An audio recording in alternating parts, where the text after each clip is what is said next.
بس لا تضحكني، خلي احكي لي انا من اشوفك شويه.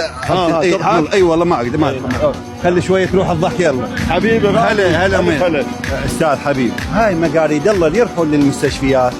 يعني مثلا ابو الرنين يجي لهم شهرين يلا نروح كم السنه، اي يشهد الله بذلك. فاتمنى من جنابك رساله لوزاره الصحه انه خلي يحترموا بالمستشفيات اللي مدينه الصدر.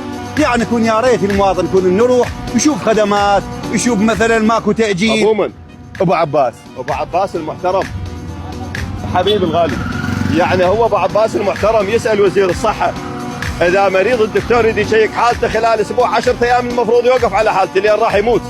شلون ابو الرنين يقول له تعال بعد شهرين؟ يعني غير تفهمنا ياخذ رنين بالفتحه الخامسه؟ لا